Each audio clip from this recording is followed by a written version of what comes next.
Chopping and cutting might not be the most relevant activity in the kitchen, but it can make the life of the chef much easier and the food on the plate much prettier. There are some cutting and chopping techniques used regularly in the kitchen that can be learned by anyone. 1. Slice. This is the most basic cutting technique that anyone who works in the kitchen will know how to do. This technique is often used on vegetables such as baby marrows and cucumber.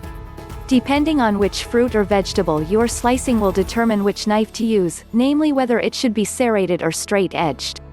Depending on what type of dish you are making, the thickness of the slice will vary too. 2. Julienne. This is a technique similar to slicing but not quite. The style leans more towards the cutting of strips. To achieve this type of cut, you would first need to top and tail cut off both ends, the vegetable. The seeds will then need to be removed to cut the vegetable into rectangular pieces. After it has been cut into rectangular pieces, you will need to cut it into strips along the longer side. 3. Dice. Dicing is another common cutting technique used by anyone who works in the kitchen. Chefs often use this technique on onions when making anything from pasta sauce to curries. There are also different sizes that you can cut the onion into depending on what you are fond of. Professionals prefer to leave the root of the onion intact when using the dicing technique. They do this so that they can keep the onion together during this process. 4. Mince.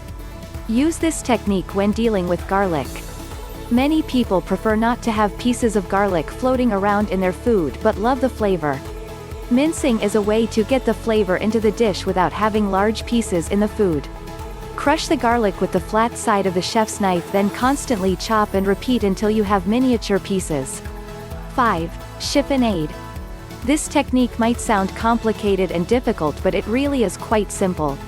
Chefs often use this technique to create a presentable garnish for the plate. All you do is roll up the herbs or leaves such as basil or spinach and slice them to make coils of garnish.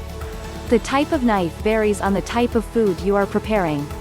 Some knives can't be sharpened normally, such as serrated knives and bird's beak knives.